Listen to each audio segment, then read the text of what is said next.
ça? C'est important que je sois dans le micro. Ça marche. Non. Ah ben voilà. Ça marche. Bonjour à tous, bienvenue. On est ravis de vous voir nombreux à cette conférence de presse.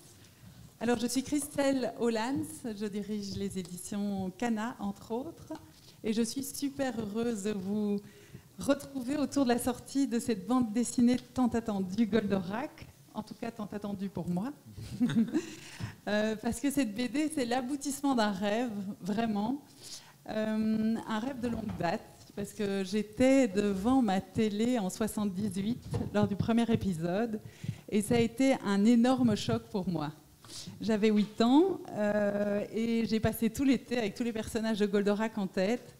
On en a parlé beaucoup à la rentrée, à l'école ensuite, et ça a été un choc. Et vous le savez, Goldorak, c'est un premier pas important pour la culture japonaise en Occident et en France en particulier, parce que finalement, ce sont tous les gens comme moi qui ont été nourris de Goldorak, de Candy Candy et autres, qui ont ouvert le marché du manga ensuite en France avec le succès qu'on connaît aujourd'hui. Donc Goldorak, c'est vraiment un pas important pour moi, mais pas que, pour le marché manga en tout cas.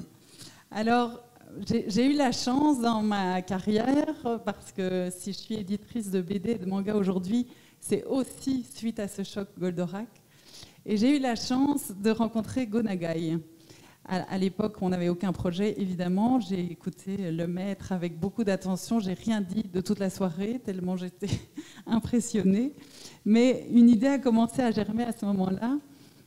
Et c'est devenu un projet quand j'étais dans une visite des bureaux de Toei à Tokyo, au Japon, qui, comme vous le savez, était un très gros pourvoyeur de bandes de dessins animés à l'époque dont je vous parle. Et cette idée a germé, et c'est devenu cette idée de faire classiques et de proposer en bande dessinée ces licences qui nous avaient pour beaucoup, en tout cas pour une grande génération, touchées. Alors évidemment, quand quelques années plus tard, parce que tout ça a pris beaucoup de temps, j'ai pu rencontrer des auteurs que vous avez ici, qui sont tout aussi passionnés que moi, voire plus, et donc très gros connaisseurs de Goldorak, se sont dit « mais oui, mais pourquoi pas, allons-y ». On s'est embarqué du coup dans cette aventure, cette fameuse aventure, parce qu'il faut évidemment aller revoir Go Nagai, le convaincre, les ayants droit, son bureau et ses collègues bien entendu, mais aussi venir avec un gros projet que nous avons monté tous ensemble et qui a séduit le maître.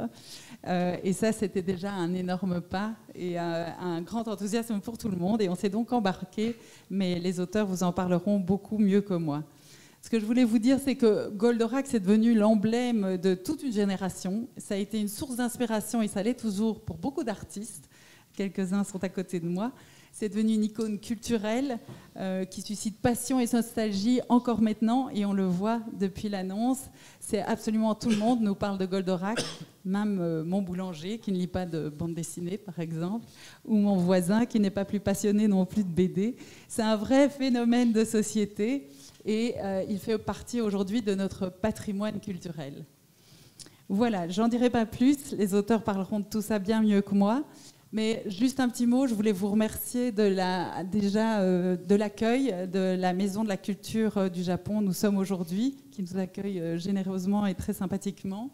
Je voulais aussi remercier Jérémy Serron et Olivier Fallet pour cette belle rétrospective Goldorak, que si vous n'avez pas encore visité, vous pourrez visiter tout de suite après la conférence. Je vous invite d'ailleurs à aller jeter un œil sur les très beaux timbres qui ont été édités par la Poste et qui viennent d'être mis en place dans l'exposition. Et nous sommes aussi très heureux que la première dédicace de la BD aura lieu au Carré d'Encre à Paris. Merci donc aussi à la directrice de la communication de la Poste, Ségolène Godeluc, d'avoir rendu tout ça possible. Et merci aux auteurs à qui je donne la parole dès maintenant, qui vont vous parler de tout ça et de cette magnifique aventure.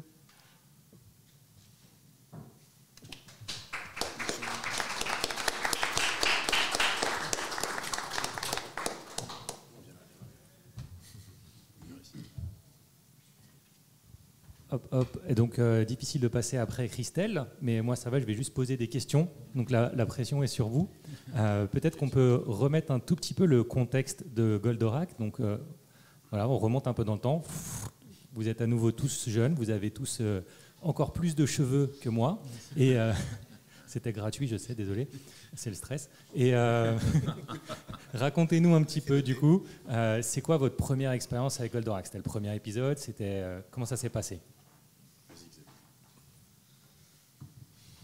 Honnêtement, je ne saurais pas te dire quelle était la première expérience avec Goldorak. J'ai oublié, mais ce que j'ai pas oublié, par contre, c'est ce que ça voulait dire quand il y avait un épisode de Goldorak. De mémoire, c'était le vendredi soir à 18h. Et ça voulait dire qu'on allait vraiment quitter les bancs de l'école et l'école en courant, qu'on allait se dépêcher d'arriver à la maison et que quoi qu'il arrive, quoi qu'il se passe, on serait devant l'écran. Parce que ça allait être le meilleur moment de la semaine, en fait. Et ça allait être un moment où on allait, pour ma part, quitter la grisaille parisienne, quitter l'ennui profond que m'inspirait l'école, et partir ailleurs et nourrir, je ne savais pas encore, une mine d'idées, d'imagination et d'envie. Donc voilà le souvenir que j'ai, c'est une bonne course rue Rottembourg dans le 12e arrondissement à Paris. Denis, toi qui l'as dessiné, décalqué. Moi, le premier souvenir, c'est le goût de l'interdit. Parce qu'en fait, je n'ai pas le droit de regarder la télé quand je suis petit. Mes parents ont des valeurs éducatives assez fermes. Donc, ils ne peuvent pas m'interdire l'iPad encore, parce que ça n'existe pas. Donc c'est la télé. Et donc, je n'ai pas le droit de voir Goldorak et je n'entends parler que de ça. Du matin au soir. Et heureusement, j'ai un ami dont les parents sont assez riches. Ils ont un magnétoscope. Les tout premiers magnétoscopes. Et en fait, le samedi, je vais chez lui voir en cachette la séance de rattrapage Goldorak sans que mes parents se doutent de rien. Donc c'est le goût de l'interdit, vraiment. Et je crois que c'est pas rien dans l'amour d'un personnage d'être que ce soit en plus un fruit défendu. C'est le premier souvenir, ça. Et le deuxième souvenir, c'est que c'est la première bande dessinée que je fais dans ma vie. Avant, je fais des dessins. Puis un jour, j'essaie qu'il faut que je raconte une histoire, et ce sera une histoire de Goldorak. Donc j'ai 10 ans, et je raconte une histoire en 20 pages de Goldorak. Alors, je pense que je décalque pas mal de cases dans les bandes dessinées qu'on trouve à l'époque, mais je suis obligé de raconter une histoire. Et donc, faire un Goldorak... on est combien 80 plus, oh là, ça fait 42 ans après, c'est vraiment bouclé avec, ma vie d'auteur de BD, quoi. Voilà, enfin, c'est un... Alors, tu veux? Ouais, vas-y. Alors, moi, c'est un peu comme pour Xavier, je ne me rappelle pas exactement, précisément des épisodes, etc. Mais je vais être court. J'ai l'impression qu'on ne me prenait pas pour un enfant. Et ça, c'était important, ça m'a marqué. Et puis après, il y avait des choses qui étaient très impressionnantes là-dedans. Bon, tout le monde connaît Minas. Mais voilà, en fait, ça m'a marqué, ça a marqué mon imaginaire. J'ai dessiné des Golgoth après quand j'étais à l'école. Et puis, voilà, ça a construit mon imaginaire. Ça a participé à construire mon imaginaire. Donc, voilà.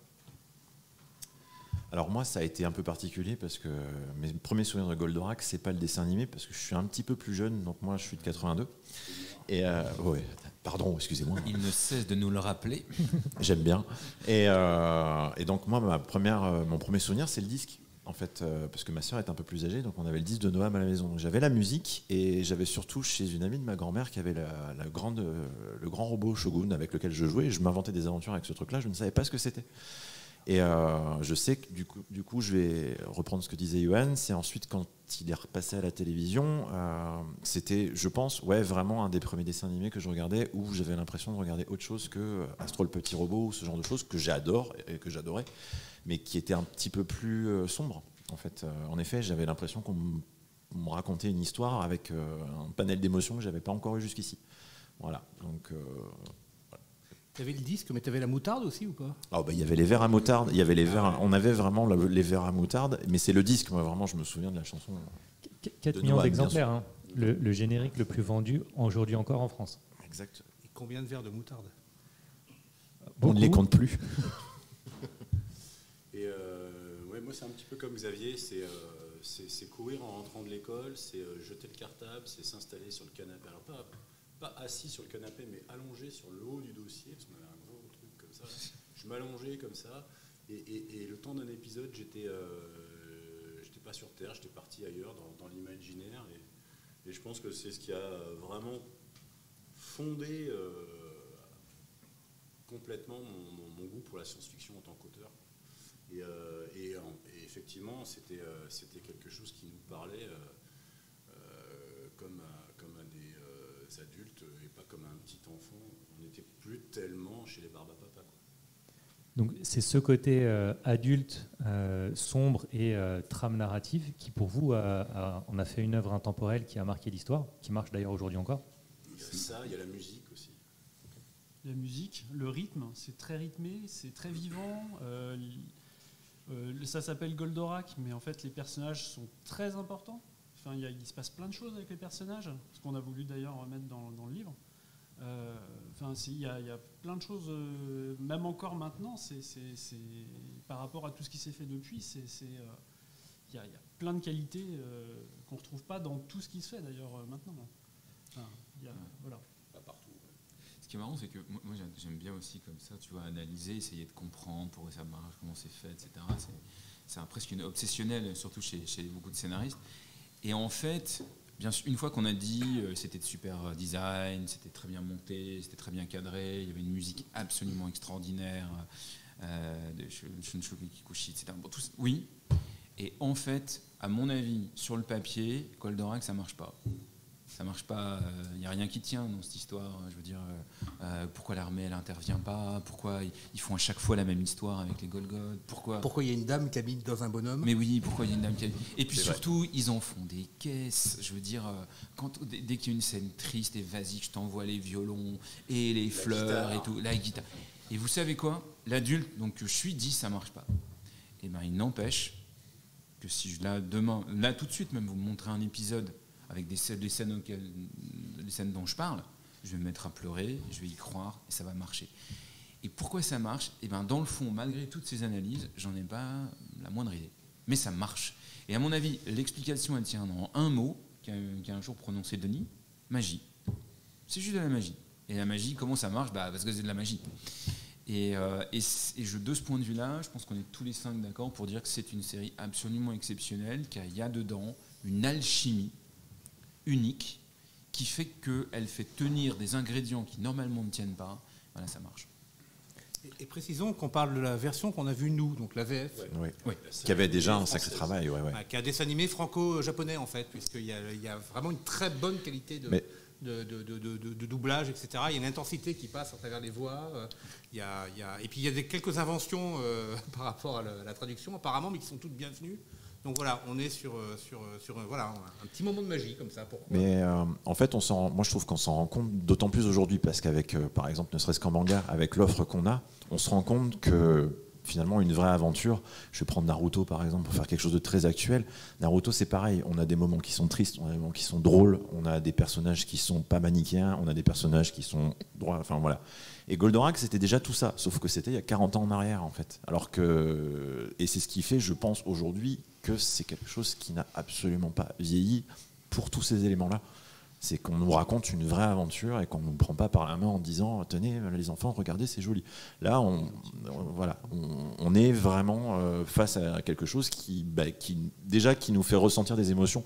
Quand on a 4 ou 5 ans et qu'on a envie de pleurer, parce que c'est très, très, très, très étrange. Et en même temps, ça marque réellement. Je pense qu'en découvrant l'œuvre de Gonagai, le reste, on a réalisé en effet que c'est un auteur pour adultes, autant que pour petits garçons, et qu'il avait quelque chose de très nourri à l'intérieur de Goldorak, qui venait de plein de choses différentes, et qui nous a été offert comme ça, comme si c'était un dessin animé pour enfants, alors que c'était juste une épopée pour être humain, quoi. C'est ça. Rebondissons un peu sur la magie, parce qu'il y a aussi quand même un peu de magie. Là, on revient dans le temps présent. Angoulême, un dîner avec Christelle et Xavier. Raconte-nous un petit peu. Et là, c'est le drame. Alors d'abord, c'était un déjeuner. Car mon éditrice, que je remercie ici énormément, a la gentillesse de m'inviter au Terminus Nord à Angoulême. Je vous le recommande, c'est en face de la gare, le Terminus Nord, pas Nord. On y mange très bien. Bon, bref, c'est pas le sujet. Et donc, dans ces déjeuners-là, ce qui est un peu notre coutume tous les ans, on balaye un certain nombre de sujets que j'ai en stock. Donc j'ai ça, etc. Bon. Et puis on avait terminé en fait ce jour-là. J'avais présenté tous les projets auxquels je pensais. Et puis je sais pas pourquoi, parce parce que j'aime bien raconter des histoires, ce qui n'est pas étonnant pour un scénariste. Je lui dis, tiens, ça me ferait marrer. Je lui dis comme ça, vraiment, je lui dis, tu sais, ça me ferait marrer. Ouais, il y a un truc qui m'amuse, c'est Goldorak. Puis je commence à lui raconter. Et il y avait aussi notre amie Schlierf qui était là, et Christelle m'écoute et tout. Et puis à un moment, donc elle m'a dit, mais en fait, ce qu'elle vous raconté tout à l'heure, elle me dit, voilà, mais je le connais, ce Gonagai. Et tu sais, si tu me prépares un dossier, je lui présente. Je lui dis, tu lui présentes? Ouais, je sais pas, vous voyez, elle est très assurée comme elle est toujours. Et puis moi, en fait, depuis que je fais de la bande dessinée, je croyais tellement pas un jour pouvoir faire de la bande dessinée que je sais maintenant que l'impossible est possible. Donc je dis, pourquoi pas, alors allons-y. Et c'est parti de là, en fait. Et comme à Angoulême, je savais qu'il y avait notamment mes amis qui étaient là, et notamment Denis, avec que je connais depuis maintenant 25 ans, dont je connais le travail, dont je connais la passion pour Goldorak. Voilà, je suis venu en parler. Et puis je suis dit, voilà, Denis, ça te dit, on fait un Goldorak. Et donc là, c'est l'alchimie. Parce qu'on passe de un petit peu de magie avec Xavier à une Dream Team, un 5 mousquetaires. Au départ, c'est pas de la magie, c'est de la trouille. Pour être précis, quand Xavier m'en parle, moi je me dis que je suis pas capable de faire ça. Non pas que je sache pas dessiner, raconter, faire vivre des personnages et tout, mais je connais assez bien Goldorak pour connaître la richesse de l'équation. Et il y a des parties de cette équation que je maîtrise pas en tant qu'auteur. Il y a un type de vie dans les personnages de la culture manga qui n'est pas du tout ce que je pratique moi dans mes albums et dont je me sens pas capable de faire je me sens capable de faire une imitation, pas de le réussir. Donc tout de suite je me dis je peux pas faire ça tout seul et je te le dis. En plus je te dis j'ai pas le temps, mais tant pis on va trouver. Et en fait je pense immédiatement à Brice et Alexis parce que on travaille dans un atelier virtuel ensemble. C'est-à-dire qu'on se retrouve sur un serveur Discord, avant c'était sur Skype, depuis une décennie quasiment, parce que c'est très long les journées de travail de dessinateur et que c'est bien de pouvoir papoter, dire du mal des collègues, tout ça. Donc c'est tellement vrai. Entre nous, bien sûr. Entre nous, bien sûr, avec beaucoup d'affection. On dit du mal des uns des autres, quoi. C'est ça qu'il faut dire. Je pense à eux parce que je sais qu'ils ont cette culture du personnage manga, particulièrement Brice. Et puis qu'avec Alexis, ils sont en atelier ensemble, donc c'est un peu c'est presque un couple. Un couple de travail, on peut le dire. Voilà, c'est ça. Et qu'avec Alexis, on partage cette culture du spectacle de SF, et que c'est aussi quelqu'un avec qui j'aurai un soutien fort pour réussir un projet aussi ambitieux. Donc voilà, immédiatement, en l'occurrence, Brice n'est pas Angoulême. Voilà, donc c'est Alexis qui doit prendre le relais, donc Alexis est le troisième là. Je te dis, est-ce que je peux en parler à des copains? Il fait oui. Voilà, donc. Et donc moi je suis à l'autre bout de, je sais pas où vous êtes à ce moment-là où vous discutez là, dans un salon au Mercure. Moi je suis à l'autre bout dans un autre salon. Il est quand même 1h30 du matin. C'est un long déjeuner. À Angoulême. Merci. Je précise. On est en forme quoi à cette heure-là à Angoulême. Et donc je reçois un texto d'un numéro parce qu'à l'époque j'ai pas enregistré. J'ai enregistré celui de Valérie, mais pas le tien. Et donc, où est-ce que t'es? Faut que je te parle. Non mais vraiment, où est-ce que t'es? Au troisième, je lui dis bon, alors, soit il y en a un qui me fait une vanne, soit... et puis je dis bon, je vais les retrouver, parce que ça veut dire retrouve-moi au salon d'Argo, tout ça. Donc j'y vais, et donc là je tombe sur Denis, qui me dit ah, enfin t'es là, donc c'est toi qui m'envoie les textos. Il dit oui, parce que je voulais te demander, est-ce que tu veux faire Goldorak en BD? J'avais envie de dire non, mais c'était pas marrant à ce moment-là, parce que je sais même pas. C'est peut-être pas la bonne réponse à donner. Non, j'ai quand même un petit temps. J'ai senti que tu flottais. Ouais, parce qu'en plus, vous êtes là. Et puis je lui fais, mais tu veux dire vraiment, ou c'est quoi le. Non, mais donc là, il m'explique, Xavier m'explique, tout. Ouais, bien sûr que je vais faire un Goldorak en BD, cette question. Et là, je lui dis aussi tout de suite. Par contre, il faut en parler à Brice. Parce qu'en fait, j'ai fait le même chemin que toi, je pense. C'est qu'à un moment, je me suis dit, mais les persos, il faut que Brice fasse ça, quoi. Et donc le temps de papoter un peu, il est 2h et quelques du matin. Brice n'est pas là. J'ai pas été invité cette fois-là. Mais je l'appelle chez lui. Évidemment, je tombe sur le répondeur. Et je lui dis, écoute, il faut que je te parle d'un truc, c'est énorme, mais je ne peux pas t'en parler par répondeur. Au revoir. Voilà, et comme toute personne sensée, j'éteins pas mon téléphone la nuit, donc j'entends sonner, je me réveille. Je dis bon, qu'est-ce que c'est? Je vois Alexis, message. Je dis bon, j'espère que tout va bien. Et là, j'entends ouais, j'ai un super truc à t'annoncer, mais en fait, je vais pas t'en parler, je t'en parlerai lundi. 2h du matin, je dis, quel enfoiré, excusez-moi du terme. Moi, et bien évidemment, le lendemain, je le rappelle en disant, il répond, allô, je dis, bon, la nuit a été longue, mais peu importe, c'était quoi ton histoire? Non, mais vraiment, je t'en parlerai demain. Et il n'a pas voulu lâcher le morceau.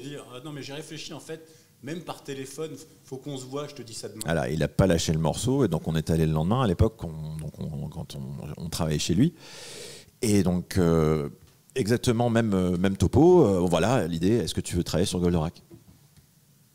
Et donc, premier réflexe sur lui, parce que moi, c'est pareil, aucune réaction. Il me dit, mais cache ta joie. Je dis, non, mais attends, d'accord, Goldorak, vraiment? Enfin, bref. Ça a été un petit peu, puis la journée passe, puis en fait, dans la tête, moi, je dis rien, je suis en train de travailler, puis ça fait Goldorak. Puis la voix devient de plus en plus forte. Et je pense qu'à. Oui, c'est ça, exactement, jusqu'à faire Goldorak à 8h30 chez moi devant la télévision. Et là, je prends mon téléphone, je rappelle Alexis, j'ai dit, mais t'es sérieux, Goldorak? Voilà, bon, bref. Il a fallu une journée entière, il fait une 12aine d'heures, histoire que ça monte au cerveau. Et donc, à partir de là, tout est allé très vite parce qu'on s'est dit, là, c'est tellement énorme ce qu'on nous propose qu'il faut qu'on se mette dessus. Et dans mon souvenir, je pense qu'on s'est mis sur le dossier quasiment. Entre nous, puis on reçoit un mail de Christelle qui nous dit le mois prochain, je vais au Japon. Oui, voilà, c'est ça. C'est bien que j'ai un truc ou deux à lui montrer. Et je crois que c'est toi ou on a tout le mail. Et là en fait dans la demi-heure on a tout laissé tomber. On a tout arrêté, ouais. Et on s'est mis à on s'est appelé là, on a foncé sur ce projet. Et pendant 2 semaines ou un truc comme ça, on a fait que ça. Ouais. Et on a fait le dossier que vous avez vu dans le voilà. Et puis après vous vous êtes dit parce que c'est vous qui connaissez Johan, il nous faudrait quand même. C'est pas comme ça, c'est bien perfide. Alors il s'avère que Johan est dans l'atelier virtuel. Et alors il y a un grand secret, un grand projet secret, on doit en parler. Et puis ceux qui viennent tous les jours, on leur dit quand même qu'on va. Et il en fait partie. Et il met le pied dans la porte en disant « Oh mais vous êtes nuls en couleurs, faut que je fasse les couleurs. » Il va donner sa version. Il va donner sa version. C'est un peu audacieux vu qu'ils font tous leurs couleurs sur leurs albums et qu'ils maîtrisent très bien le sujet. C'était un peu oui. Mais oui en fait j'ai vu passer le dossier, puis j'ai dit, c'est magnifique, c'est super ce que vous avez fait, mais là vous faites ça, et c'est mieux. Et bon, allez, viens. Tiens, prends tes crayons, viens là. En fait, il y avait le même manque que je ressentais dans l'idée de dessiner tout seul. J'avais fait les couleurs du dossier. Oui. Et quand on a assez bien discuté, que j'ai réalisé qu'il avait une vision de la couleur qui était nettement meilleure pour le projet. À savoir que moi, je fais des couleurs réalistes, encore une fois, ce mot va revenir 1000 fois, alors qu'il fait des couleurs qu'on va dire narratives. Qui descendent plus à la limite du côté Lucky Luke de la couleur que du côté photographique côté pop, de la vraiment, couleur. ouais.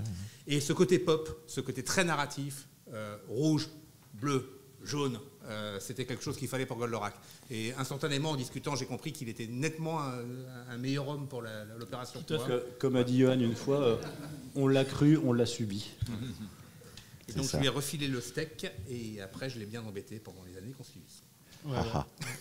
Et j'ajoute un petit mot sur le lancement en tout cas, du projet, c'est que derrière, il a fallu quand même faire un énorme travail au Japon avec Gonagai, avec Dynamic, préparer le projet. Ça a été, je pense, pour Kana une entreprise énorme.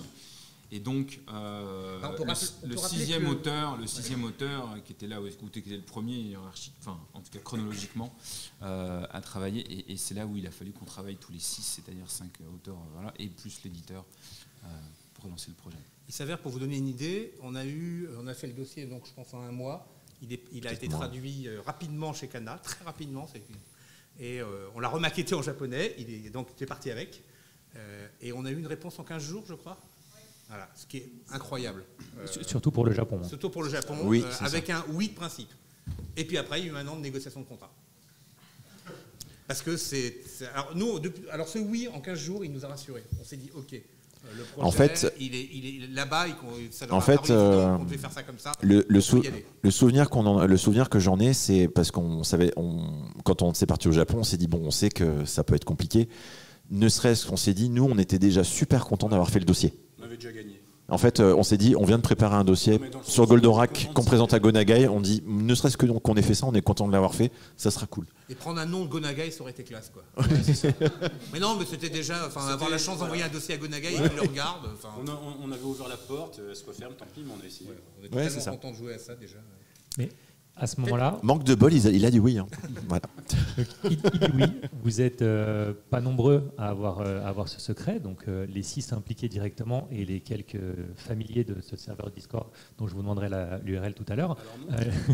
Mais Donnez-nous des noms. Un petit bémol, c'est qu'on a gardé ça entre nous. C'est-à-dire que nos camarades de l'atelier virtuel n'ont jamais su jusqu'au bon moment sur quoi on bossait.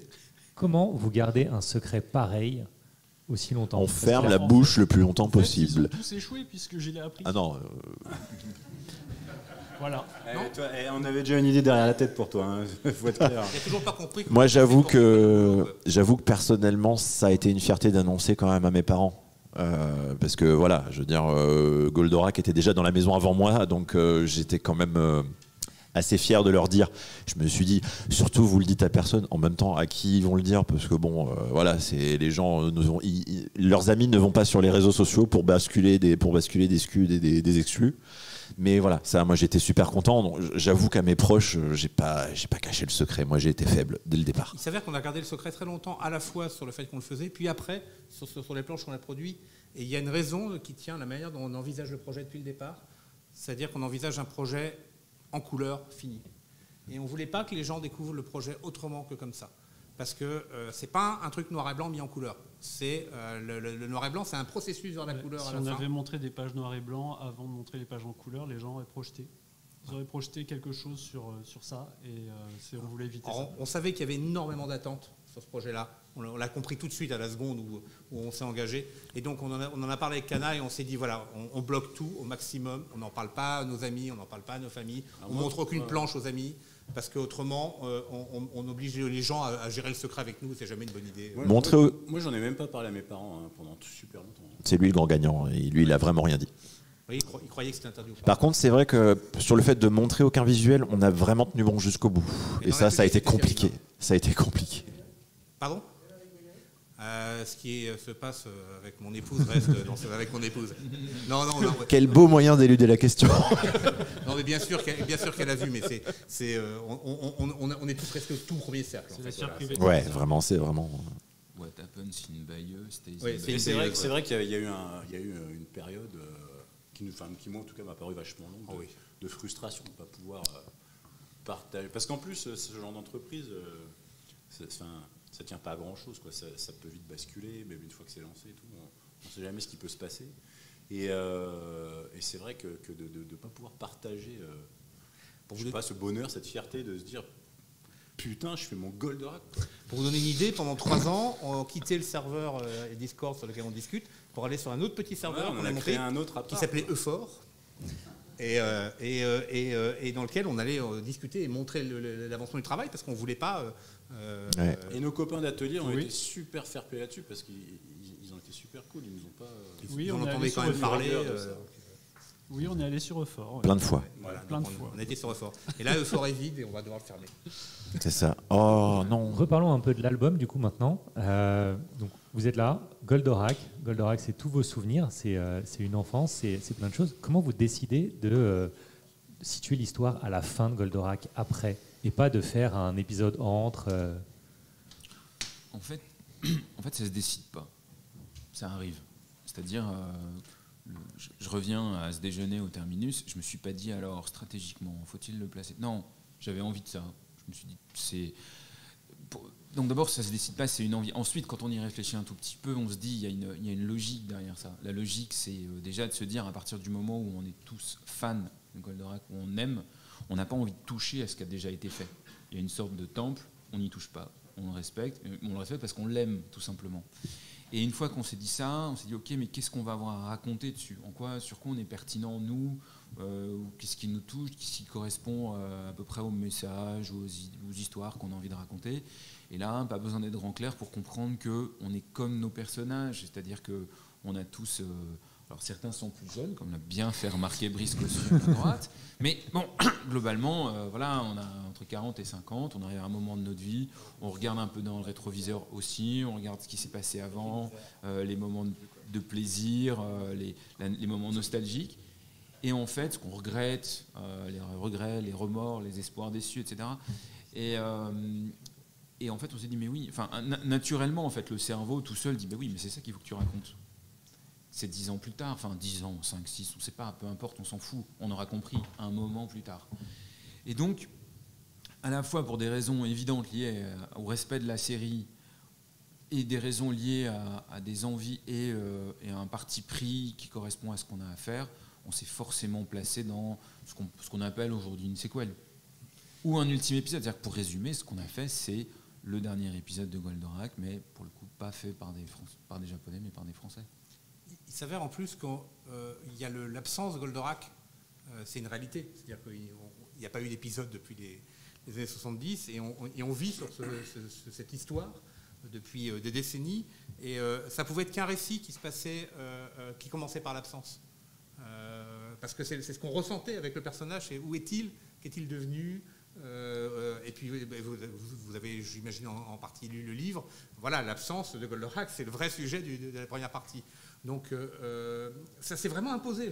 Je ne me souviens pas d'une seconde où on a réfléchi stratégiquement à ce qu'on allait mettre dans ce livre. Non, on ne réfléchit pas trop. C'est venu. Non, mais après, il y a eu un moment de tri de comment réussir à tout coordonner, que ça marche, etc. Qui a été un travail que tu as fait en grande partie, qui est un travail très difficile techniquement parlant, mais les intentions étaient super claires au départ et évidentes. Oui, on a partagé tout ça d'ailleurs. C'est-à-dire qu'en fait, les envies, en fait, c'est ce qui détermine en général un projet artistique. C'est-à-dire que c'est toujours en deux temps. Le premier temps, c'est on laisse le volcan faire éruption, on regarde ce qui sort. Bon, et on réfléchit pas trop. C'est surtout à ce moment-là, il faut, je pense, pas être rationnel, pas être dans la théorie d'écriture, dans le travail. Voilà, on laisse sortir. Et c'est ce qu'on a fait tous, alors à différents moments, mais en tout cas au développement du projet. Et déjà, ce qui était important, c'est qu'on s'est rendu compte que ce qui sortait entre nous 5 était compatible. On voulait tous aller au même endroit. Il n'y en a pas un qui voulait aller à Marseille et l'autre à Lille, vous voyez. Non, on voulait tous aller au même endroit, de façon assez évidente. Les envies qui sortaient étaient toutes les mêmes.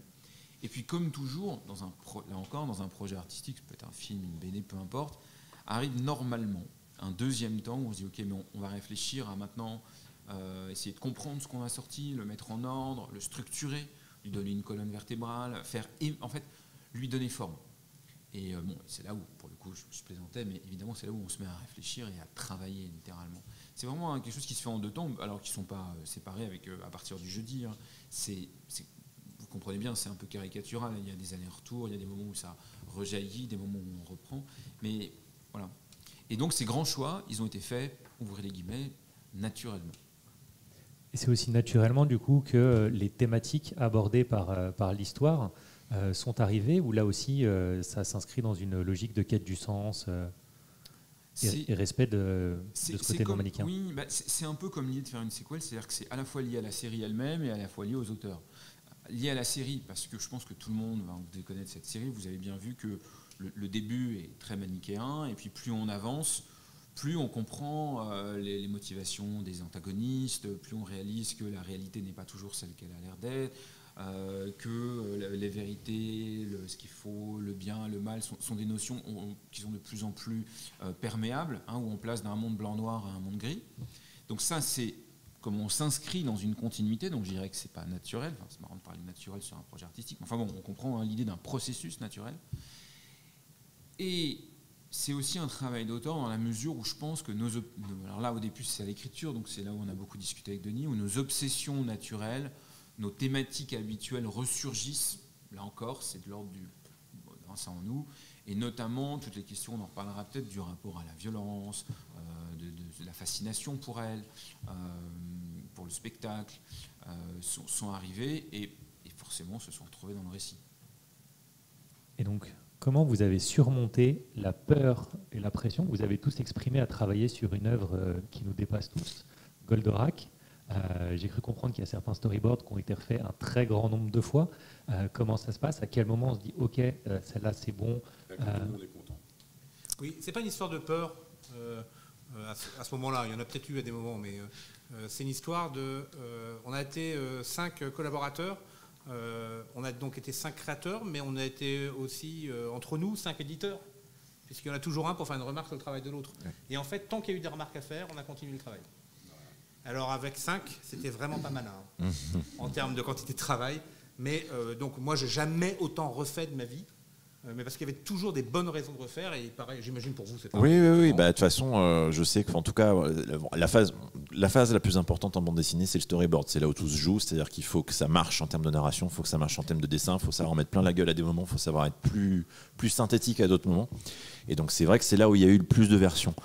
Et On a fait un storyboard parfaitement lisible, oui. dessin et texte. En niveau de grille, donc voilà, c'est vrai qu'on parle de storyboard, pour mais que Gonagai et Dynamique puissent le lire et valider une version avant qu'on se lance dans voilà. le dessin lui-même, définitive de l'histoire, de la narration, des ambiances. Qui est le moins de flou possible pour qu'on sache vraiment comme après où on mettait les pieds et que voilà. soit bien balisé. À 3 dessinateurs, que celui qui a commencé à travailler sur la page soit reperdu. Quoi. Mais voilà, ce qu'il faut savoir, c'est qu'on a 130 pages de récit et en moyenne, vous pouvez dire à peu près 3 ou 4 versions de storyboard. Vous pouvez faire, imaginer le nombre de fois qu'on a dû redessiner des pages. Même, au moment du storyboard, rajouter des pages. Oui. Et même rajouter une scène complète qui a été créée à cette occasion. C'est ça. Dont on a discuté avec Xavier en fin d'album. À un moment où on s'est tous interrogés sur un passage dramatique qui était nécessaire et qui n'était pas. Et on a fini par le créer de toutes pièces à ce moment-là. Et ça, c'est le genre de choses qu'on se permet assez rarement d'en dessiner parce qu'il y a des délais de production, des processus qui peuvent nous ralentir. Alors on le fait. Mais là, voilà, on a été jusqu'au bout de ce principe-là, comme rarement on a eu la chance de le faire. Je pense que si un auteur de BD seul est capable de produire autant, je pense que c'est l'œuvre d'une vie, parce que c'est vraiment épuisant en fait d'arriver à faire ça. Mais on a pu se permettre d'aller au bout des choses comme ça, justement parce qu'on travaillait sur la partie graphique tous les 4, même tous les 5, parce que Xavier avait son avis aussi, qu'on est allé vraiment jusqu'au bout des choses tous ensemble. C'est-à-dire qu'à un moment où il y en avait un qui commençait à fatiguer, l'autre prenait le relais. Ça a vraiment été ça tout le temps. C'était une course de relais en fait, cet album. Il fallait aussi que chacun d'entre nous se retrouve suffisamment dans chaque page, sans que ça prenne le dessus sur les points forts ou le style des autres, pour que tout soit homogène et qu'on soit tous pleinement satisfaits de tout ça. En fait, on était obligés d'arriver au mix entre nos travails, et ça répondait à la volonté qu'on avait dès le départ d'être aussi entre les cultures comics, manga et franco-belge. C'est ça. Parce qu'on était persuadés que sur ce projet-là, il fallait évidemment avoir une culture de narration, manga forte, qu'on était, les auteurs franco-belges, la question ne se pose pas. Et puis, le savoir-faire de scènes d'action ou de grands spectacles américains, on n'allait pas s'en priver, quoi.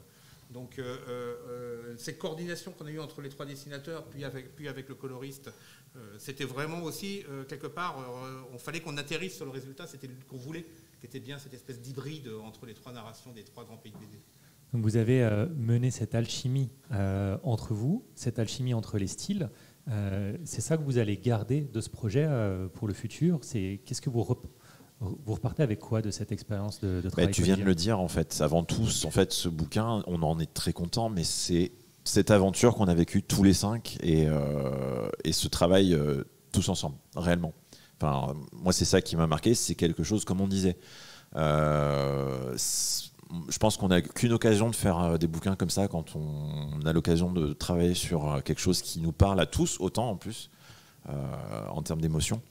Et donc, d'arriver à faire ça, alors ça a été, vous avez pu le comprendre, ça a été sacrément intense. Mais c'est vraiment, heureusement et grâce en fait, à ce travail, tous les 5, qui rend vraiment cette expérience unique. Le goût de l'époque nous pousserait à faire des quêtes artistiques personnelles. On nous dit, soyez vous-même, faites vos romans graphiques. Et là, on a fait exactement le contraire. C'est par beaucoup de côtés très contraire à l'époque. Et dans une époque qui nous pousse à être très individuel, moi, ça a été un plaisir énorme, justement, de penser aux résultats avec mes amis, à ce que tout le monde se sente pleinement accompli dans ce livre-là, et en ne reniant jamais 1 centimètre carré des ambitions artistiques que je peux avoir à titre personnel et qu'ils ont à titre personnel tous. Oui, parce qu'il ne faudrait pas que ce soit mal interprété. Ça n'a pas été de la démocratie pour autant. Hein. Ce que je veux dire, c'est que... Non, mais c'est vraiment important, parce que tu as totalement raison. On ne s'est pas dit, bon, on va mettre au vote, on est 5, voire 6 avec notre éditeur, et puis... Non, c'est pas ça. L'art, je crois, on est tous d'accord, c'est pas de la démocratie, c'est de la dictature éclairée. Et simplement, le problème, c'est que là, il y avait 6 dictateurs, c'est-à-dire 5 auteurs et un éditeur, et on a décidé que c'était un consulat un peu, tu vois, quelque chose comme ça, et on a décidé que les 6 dictateurs devraient être satisfaits. Ouais, ce qui n'est pas de la démocratie, c'est pas au sens péjoratif du terme, une forme de marketing où on fait une étude. Non, il fallait qu'on soit tous très contents. Je me souviens d'un détail sur un dialogue, c'est le dernier truc sur lequel on s'est chiffonné, où il y avait un gamin qui se faisait traiter de je sais plus quoi.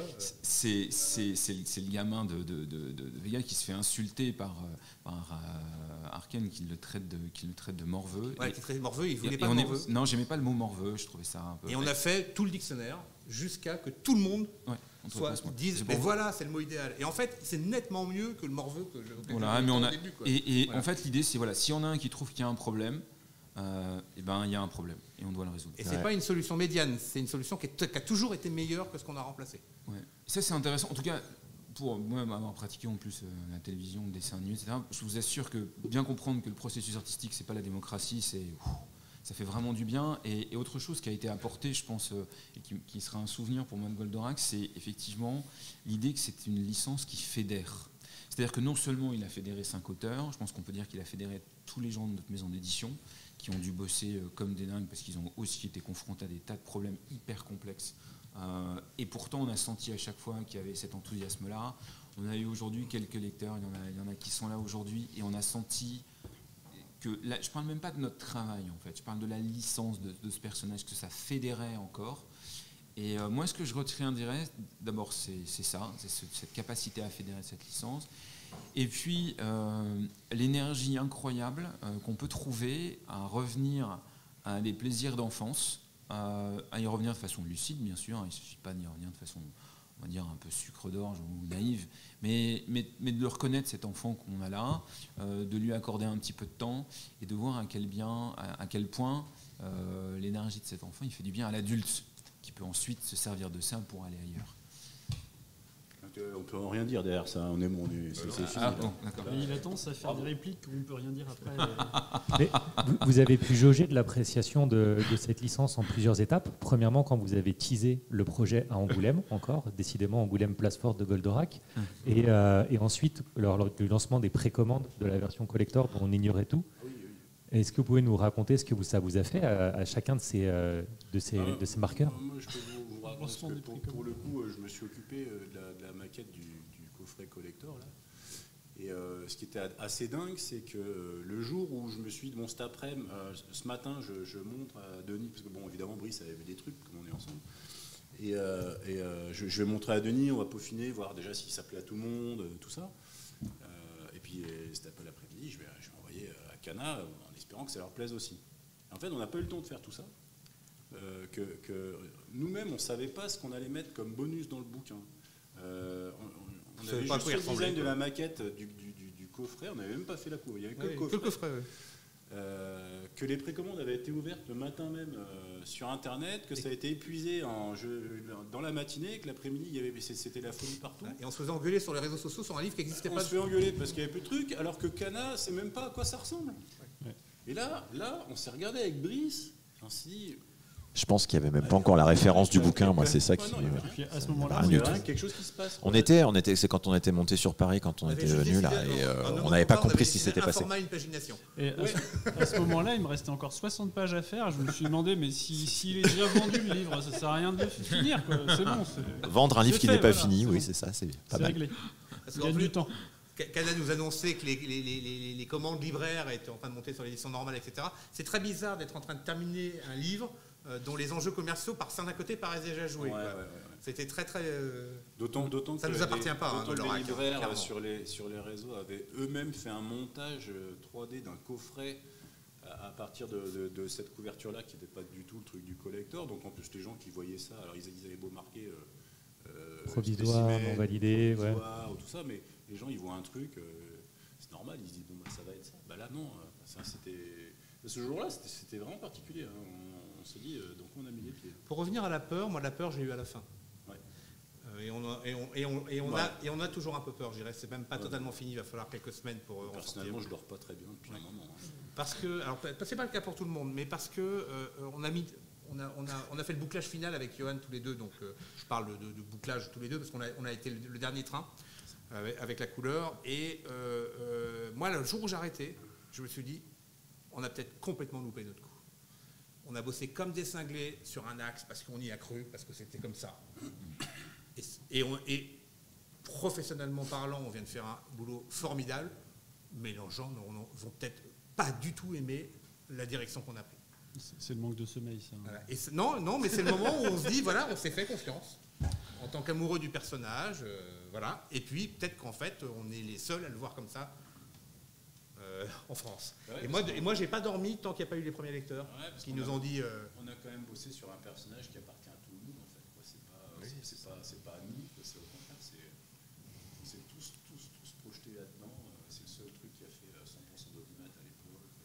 Et c'est pas une histoire de Goldorak avec une barbe ou sans barbe ou ce genre de choses. Actarus, pardon. Goldorak avec une barbe, il y a un concept. Ça va devenir cette barbe va décidément devenir un sacré gimmick, je pense. Et c'est pas ça, c'est bien parce qu'on savait qu'on avait fait un axe fort et en fait ça peut totalement passer à côté de ce que les gens en attendent d'un Goldorak. Et là maintenant que vous avez eu les premiers retours, ça va un peu mieux ou vous attendez vraiment d'avoir les premiers salons, les premières sortes de dédicaces? Moi c'est pire. Je vais pas vous mentir, j'en suis le premier étonné parce que Denis justement lui il dit moi j'ai eu les premiers retours, ça va mieux et tout. Putain, moi depuis qu'il y a les premiers retours c'est pire, ça fait 4 jours que je dors pas. Moi, je pense vraiment. Pardon. Pourquoi, je sais pas, mais je pense que là, tant que c'est pas diffusé, tant qu'on n'a pas vu que ça plaît vraiment à beaucoup de gens. Est-ce que tous ceux qui l'ont lu dans la salle peuvent lever la main s'ils ont adoré? Ceux qui l'ont pas lu. Et ceux qui l'ont pas lu? Ceux qui l'ont pas lu, levez la main d'abord. Voilà. Ça a l'air à peu près équivalent, je crois. Faites-moi dormir. Donc je pense que tous ceux qui l'ont lu ont adoré.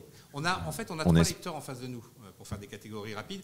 On a les gardiens du temple, on va les appeler, qui sont des gens qui connaissent ça par cœur, qui se battent même pour défendre Goldorak depuis des années, etc.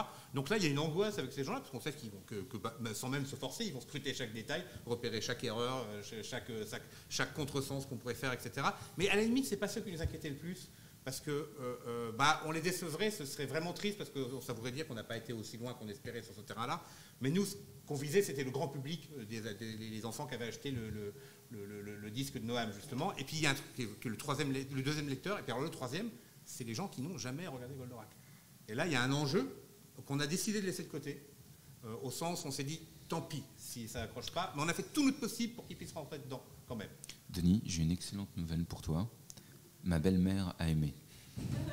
Ah mais non, mais et là, aujourd'hui, on a quelques gardiens du temple qui sont venus nous dire que la religion ne nous en voulait pas. Donc, on est content. Voire même qu'on était très enthousiastes. On a un ici qui nous a fait des compliments qui vont droit au cœur. Voilà, ça fait plaisir de voir que voilà, pour des gens qui ont consacré une partie de leur vie à aimer Goldorak, on est à la hauteur de l'enjeu. On a des lecteurs, des lecteurs fans, parmi les journalistes, etc. On a des retours de gens qui l'ont vu gamin et qui nous font « Ah, super !» et tout. Et puis, on a les premiers lecteurs qui n'ont jamais lu Goldorak qui nous disent « Ah, mais on est rentré dedans, ça marche bien, etc. » Donc voilà, on commence à respirer un peu. Maintenant, on sait bien qu'un échantillon ne vaut pas une nation. C'est-à-dire que, voilà, moi, il y a eu les lecteurs, moi, je suis rassuré. Moi, ça va, je dors depuis quelques semaines, tout va bien, il n'y a pas de problème. J'ai passé ce cap-là, mais moi, j'avoue que le livre n'est pas sorti encore, malgré tout. Et c'est le jour de la sortie. Je pense que vendredi, j'aurai peut-être un peu plus les miquettes qu'aujourd'hui, parce que je vais progressivement arriver à la date fatidique. Est-ce qu'elle sort un vendredi? Pardon, vas-y. Depuis qu'on a diffusé les premiers PDF aux journalistes, libraires et qu'on a envoyé les livres, on a eu quand même des réactions assez phénoménales. J'ai jamais eu ça pareil. De mails spontanés. Oui, c'est ça. Que Cana nous a transmis ou qui nous ont été adressés directement. De mails qui disaient merci. Oui, ça c'est rare. J'ai jamais vu une réaction dans la presse de gens qui perdent le contrôle de leur identité professionnelle pour venir nous dire « Ah, c'est génial !» Donc voilà, ça fait plaisir parce qu'on voit. Mais c'est là où on prend la mesure du truc. C'est un peu flippant.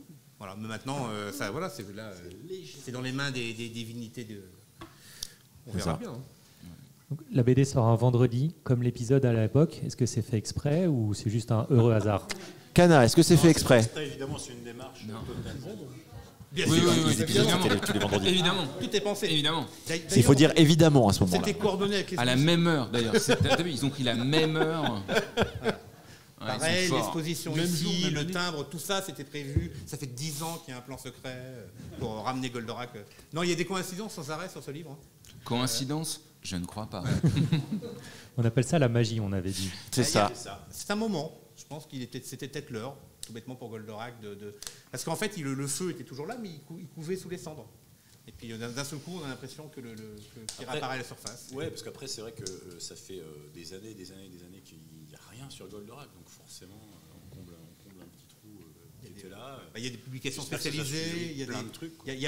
En fait, quand on est attentif, il y a plein de choses, mais c'est vrai que ça restait dans un milieu spécialisé.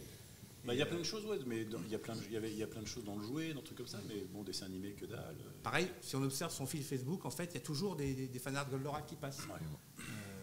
Moi, j'étais pas attentif à ça avant qu'on s'y mette, et d'un seul coup, j'ai réalisé qu'il y avait du Goldorak sur mon fil Facebook une fois par semaine. Ouais. Un dessin, un rond-point, une charrette de course en Goldorak, enfin au début, à la fin, qu'est-ce que ça ferraille. Mais d'ailleurs, l'aventure n'est pas complètement finie. Il y a un potentiel projet en noir et blanc, version plus japonisante. On a plein de projets. C'est une envie pour l'instant. Voilà, mais là, pour l'instant... on se focalise déjà en effet sur le... On va savourer. Et oui, on est... après, des envies, on pourrait en avoir plein. On espère qu'il ira au Japon. Un petit animé aussi, voilà, pourquoi pas, si quelqu'un nous écoute. Au Japon, ça serait formidable. C'est jamais. Le long métrage, la conquête de l'univers, tout ça est au programme, mais on va prendre notre temps. Et du coup, s'il y avait une autre licence, si cette aventure devait se refaire, je sais que Xavier, tu as déjà dit non, mais peut-être que tu as pu changer d'avis entre-temps. S'il y avait une autre aventure, que ce soit Goldorak... Allez, vas-y Xavier, ça serait ouvre-toi. Ou à lire, même si ce n'était pas prendre la responsabilité de créer, mais ça serait... Donc, quel univers vous aimeriez 13, non, ça c'est bon. Oh, l'autre Spirou, non. Non, Spirou, nous c'est bon, ça c'est fait aussi. Non, vraiment... moi, je vais... Après, à lire, moi, de toute façon, tout est intéressant de base. Après, moi, de cœur qui vient juste après, il y a Cobra. Et il y a Ulysse 31 aussi. Il y a un oui franc et massif quelque part. Mais moi, il y a ces deux-là. Parce que, par exemple, Capitaine Flamme, j'aime beaucoup, mais moi, ça me dirait pas de faire ça. On a Rémi sans famille non plus. Ah non, pourtant, il y a tellement de choses à faire avec Rémi sans famille. Ouais, mais je dis plein. Moi, perso, en tant qu'auteur. Princesse Sarah, tout ça, plein de choses à faire. Ulysse et Cobra, c'est vraiment deux trucs qui me parleraient bien. Après, voilà, c'est parce qu'on reste aussi en science-fiction. Mais il y a aussi des choses à faire. Il y a une licence là, qui est en déshérence depuis 4-5 ans, là, que je préviens. Ça s'appelle Universal War. Il paraît qu'il y a des lecteurs qui attendent. Petit placement. Je suis en train d'écrire en ce moment sur le procès de Jeanne d'Arc. Tu crois que c'est considéré comme une licence en France ou... Jeanne d'Arc. Tu peux tenter un crossover avec Lady Oscar à un moment peut-être. Ah oui, tu vrai. Alors moi, il y a mon héros de jeunesse, j'en ai parlé tout à l'heure, mais il y a déjà tellement de choses qui ont été faites autour. Et voilà, c'est Astro, moi. C'était vraiment le dessin animé que j'adorais quand j'étais gosse. Mais bon, là, avec Naoki Urasawa et autres consorts qui sont passés dessus, c'est pas la peine. T'as déjà fait un hommage. J'ai déjà fait un hommage, certes. Mais la moitié du chemin est faite. Mais voilà. En tout cas, c'est vrai, moi, c'était vraiment ça. Et il y avait... Qu'est-ce qu'il y avait aussi ? Il y avait Sherlock Holmes, j'aimais bien. La version en chien de... La version en chien, ouais, j'aimais bien. Ça aussi. Ouais, normal. Voilà. Merci beaucoup. Un peu de créa original, c'est bien aussi. Merci beaucoup aussi. Merci. Et donc maintenant, c'est le moment des questions. Du coup, je vais passer le micro. Ou Steph qui va passer le micro. Donc levez la main si vous avez des questions.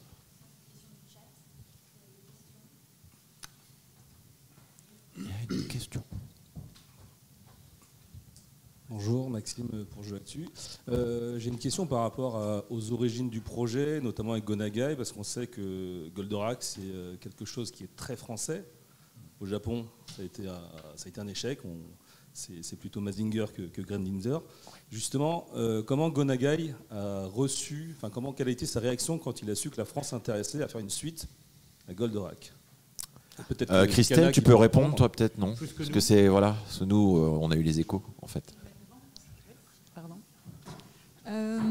Comment il a reçu ? Mais je pense qu'en fait, faut savoir que plus qu'un auteur aujourd'hui, c'est un bureau de merchandising en fait. Ils se sont vraiment spécialisés là-dedans. Donc c'est un bureau. Il a créé sa propre société depuis quelques années, surtout après ce qu'il a vécu justement à la sortie de Goldorak au moment où j'en parlais, donc en 78. Vous savez, ça a été un succès monstrueux avec tout le merchandising qui a été fait derrière et qui était avec zéro remontée pour l'auteur original.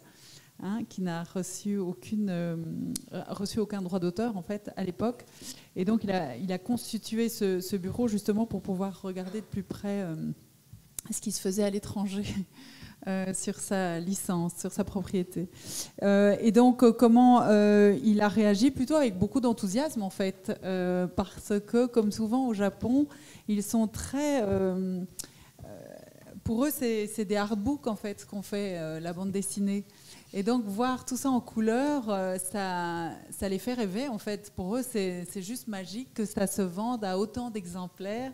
Là où chez eux, un artbook, ça se vend comme un artbook, quoi, 1 millier, 2 milliers, 3000 exemplaires à tout casser. Et donc lui, en voyant, les auteurs avaient préparé un super beau projet avec plusieurs planches en fait déjà, dont une qui est très marquante, que j'ai trouvé magnifique, où c'est un dézoom.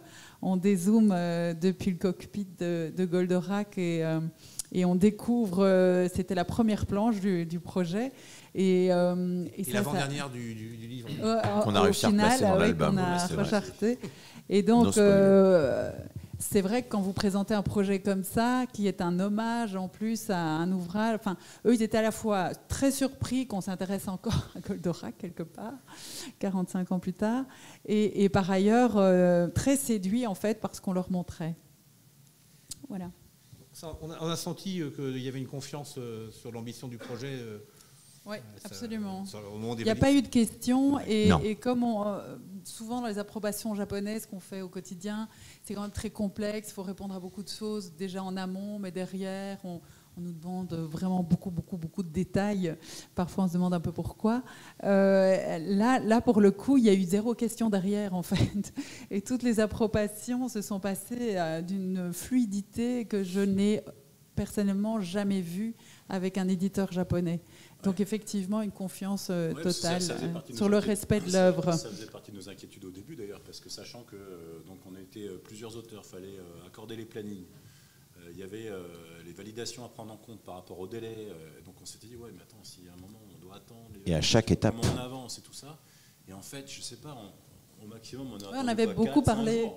On avait beaucoup parlé effectivement début, avant, en se disant bon les gars, il va falloir s'organiser. On avait fait un rétro-planning qu'on n'a peut-être pas tenu tout à fait exactement comme il était prévu. C'était covidé comme le reste. Oui, c'est clair. Et au final, on n'a pas pu. Est-ce que j'ai répondu à votre question? Oui.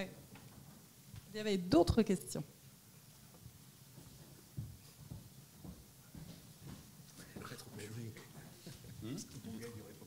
Bonsoir. Est-ce que vous conseillez quand même de regarder les animés avant de lire la BD ou pas forcément? C'est un plus, c'est pas forcément un plus? Je pense qu'en lisant le résumé qu'on a mis au début, on peut se jeter juste sur ses souvenirs. Voilà, enfin, ce que je veux dire, c'est que c'est toujours un plaisir de voir les animés, de toute façon. Moi, l'autre jour, c'était un journaliste avec qui je discutais, qui était un spécialiste de Goldorak, qui me dit voilà, moi, mon épisode préféré, c'est le 34. Alors, je dis tiens. Donc je suis allé revoir le 34, et effectivement il est génial l'épisode 34, il a raison, il est super. Donc, et j'étais encore hyper ému et tout, donc c'est toujours bien d'aller voir des épisodes de Goldorak, mais si la question est-ce qu'on peut lire quand même, la réponse est oui, d'autant que vous verrez, il y a un résumé au départ, quelques lignes où on explique la série, et surtout le dernier épisode, à savoir comment ça se termine.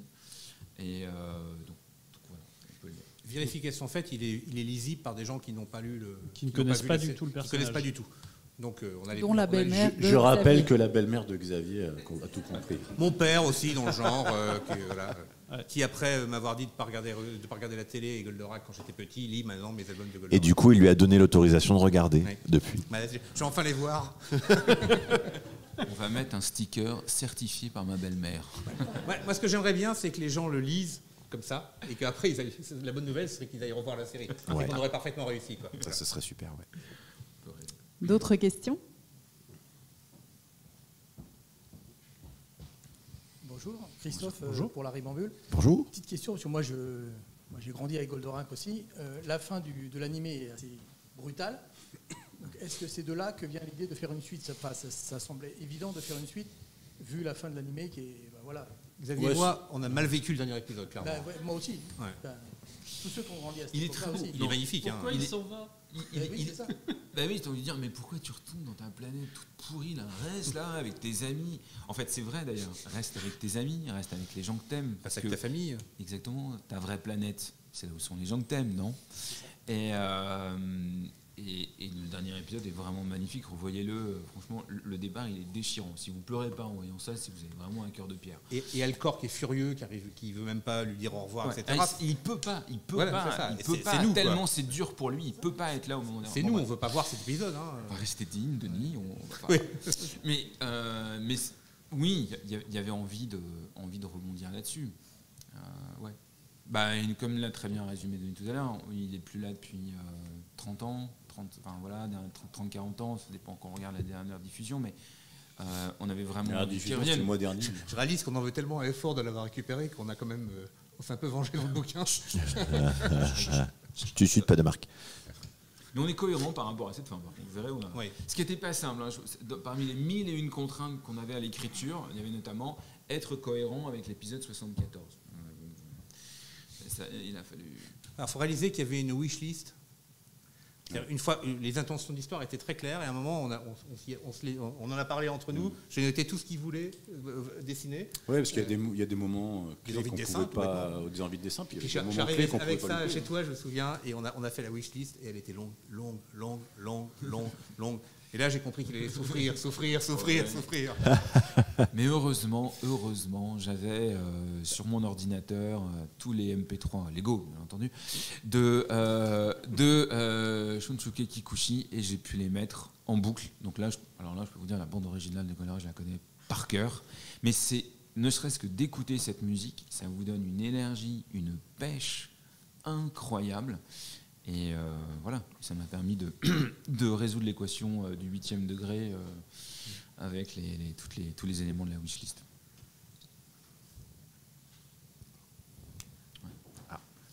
Liste de souhaits, Tout le monde se passe. pourquoi parler anglais? Parce qu'en allemand, ça ne le fait pas. Pardon, bonjour tout le monde. Bonjour. Julien de Niap. Déjà une première remarque, c'est ce qui est frappant à la lecture de l'album que j'ai lu en tout début d'après-midi, c'est l'universalité de Goldorak en fait. On perçoit tout de suite à la lecture et ça rappelle plein de bons souvenirs comme vous l'avez dit. Moi j'ai vu ça aussi, je suis de 82 aussi. Ah ben voilà. Bienvenue au club, merci. On est tous plus jeunes. Voilà, et plus jeunes. Mercredi matin, voilà. Donc, et c'est vraiment cool et ça rappelle vraiment le déroulement du scénario, rappelle l'universalité du personnage. Et voilà. Et la question que j'avais, c'est est-ce que au-delà pour cet album, est-ce qu'au-delà d'être un hommage à l'œuvre de Go Nagai, n'est pas aussi un clin d'œil à la pop culture et à tout ce qu'on... Peut-être pas tout, mais quelques petits détails de ce qu'on a vu passer ces 40 dernières années. On n'est pas... Alors, je crois parler au moins pour Denis et pour moi, on n'est pas dans un esprit clin d'œil. C'est-à-dire, il y en a un. Alors, il y en a un seul dans l'album où il y a ce qu'on appelle un deuxième degré. J'ai vu deux scènes, deux moments qui m'ont rappelé d'autres œuvres. C'est pour ça que... En fait, nous, notre idée, quand on fait une histoire, c'est qu'on a envie que les gens s'y plongent et qu'ils y restent. Et on n'a pas envie de lever ce voile d'incrédulité, comme disent souvent les Américains quand ils parlent de plonger les gens dans une histoire. Et on a toujours cette impression que quand on dit hey, « vous avez vu, on fait référence à telle ou telle histoire », moi j'ai l'impression qu'en fait que je sors mon lecteur de l'album. Donc à un moment, on se l'est permis une fois pendant 2 cases, parce qu'en plus ça avait un sens, c'était lié à la nostalgie de nos propres personnages, etc. Mais on a réécrit cette scène plusieurs fois au bord. Et en plus, on a pour lui donner du... Pour qu'elle marche. Ouais. Mais on n'est pas dans le clin d'œil. C'est-à-dire qu'on essaye d'être dans... Ça paraît bizarre quand même, parlant de gens qui vont piloter des vaisseaux et dire cornofulgure, mais on a essayé d'être premier degré. Vraiment. C'est d'appuyer. On a été premier degré. C'est d'appuyer sur la nostalgie dont on parle depuis le début. Ouais. Et d'ailleurs, la série elle-même était premier degré. Et à 8 ans, on est premier degré quand on regarde Goldorak. Voilà. En fait, voilà, l'idée, c'est il faut imaginer qu'on est maintenant donc des auteurs entre 40 et 50 ans, mais qu'on a fait cette BD en écoutant le gamin qui regardait le dessin animé. Et en fait, on n'est pas allé, je pense, plus loin que ça dans ce qu'on voulait. Alors après, il y a toute une histoire culturelle qui a eu lieu entre deux. on ne peut pas oublier qu'il y a eu Akira ou les Transformers, etc. Donc inévitablement, à des moments, cette culture commune du film d'action ou de la BD à grand spectacle, de la Terre entière, on la convoque et on ne se gêne pas. Voilà. C'est ça. que je faisais référence. Tout à l'heure, Denis parlait de gardiens du temple. On a certains de ces gardiens du temple qui, justement, nous ont confié qu'ils aimaient bien l'album, qu'ils avaient adoré, en fait, et qui nous ont dit que la plus grande crainte qu'ils avaient avant de le lire, c'était qu'on se contente de faire du fan service. Du fan service. Et que ce soit finalement une espèce de remake d'un épisode lambda de Goldorak. Et ils étaient très contents, justement, qu'il passe ce clin d'œil appuyé et ce fan service. Qu'on soit allé un petit peu plus loin. Voilà. Mais oui, inévitablement, ça peut faire penser à des tas de choses qui ont été accumulées depuis. Par exemple, Goldorak, c'est quand même une Cadillac de 35 mètres de haut. Donc, quand on regarde le dessin animé d'origine, c'est des volumes très simples, des couleurs très très franches. C'est pas aujourd'hui, croire à ça, c'est pas si simple que ça.